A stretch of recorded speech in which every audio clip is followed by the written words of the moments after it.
राखी के लिए आउटफिट तो मैंने पहले ही डिसाइड कर रखा था, लेकिन फिर रिया ने मुझे ये खूबसूरत आउटफिट गिफ्ट कर दिया था। ऊपर से मम्मी को भी यही पसंद आ गया। अब मम्मी की पसंद के आगे तो मुझे अपना वाला बदलना ही पड़ा और फिर मैंने यही पहन लिया।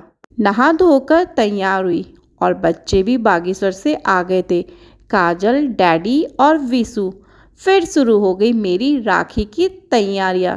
सबसे पहले राखियों को अच्छे से अरेंज किया, सजाई, क्योंकि राखी की थाली सजाने में भी एक अलग ही खुशी होती है।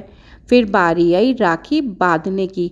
पहले से जब मैं छोटी थी तो माँ ही हम दोनों को राखी बांधा करती थी। अब मैं एक माँ हूँ तो सबसे पहले मैंने काजल को राखी बांधी, फिर मानू को और उसके बाद शैतान सिंह वसी को राखी बांधी।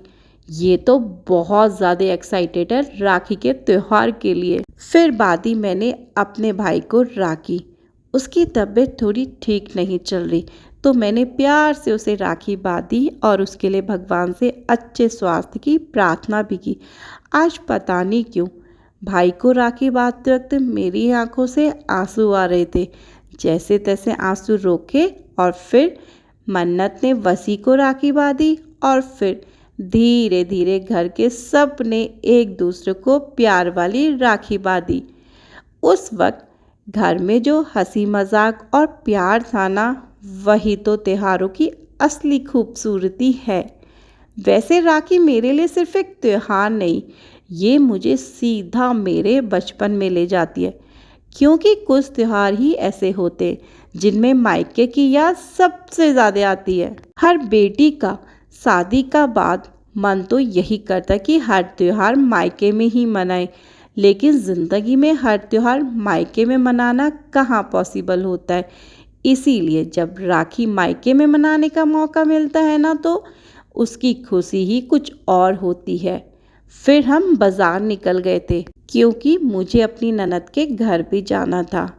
इसीलिए तो मैं एक दिन पहले अपने कज़न को सारी राखी बांट दी थी, क्योंकि इसके डैडी कहते हैं कि सबसे पहले मैं प्रिया के वहीं जाऊंगा। तो मैंने सबको राखी एक दिन पहले ही बांट दी थी। मिठाई की दुकान पर इतनी भीड़ थी कि लगा जैसा पूरा शहर आज मिठाई लेने ही निकला है। किसी तरह मिठाई ली, बच्चों के कहने पर आइसक्रीम भी ले ली, क्योंकि बच्चों को तो बस यही याद रहता है कि हमारे लिए आइसक्रीम ज़रूर लाना। फिर पहुंच गए ननद के घर। वहां पहुंचते ही बच्चों ने सबसे पहले एक दूसरे को राखी बांधी। राखी से ज़्यादा बच्चे गिफ्ट के लिए एक्साइटेड थे कि हमें आज कौन सा गिफ्ट मिलेगा। उसके बाद मेरी ननद ने अपने भाइयों, मेरे हस्बैंड और मेरे दोनों देवरों को राखी बांधी। पूरा दिन हंसी मजाक, खाना पीना अपनों के साथ बहुत अच्छे से बीता। ननद का ससुराल भी हल्द्वानी है और मेरा मायका भी, और मेरे हस्बैंड हर साल राखी हल्द्वानी आके मनाते हैं, तो इस वजह से मेरा भी आना हल्द्वानी हो जाता है। फिर शाम की थकान मिटाई, चाय पी और थोड़ी देर के बाद हम शाम को निकल गए थे थोड़ी सी मिनी आउटिंग के लिए। बड़े हो जाए हम, कुछ त्योहारों हमें फिर से वही बचपन वाला बना देते हैं और राखी मेरे लिए बिल्कुल वैसी है। होप सो आपको मेरा मिनी व्लॉग पसंद आए। Follow me for more updating. Bye.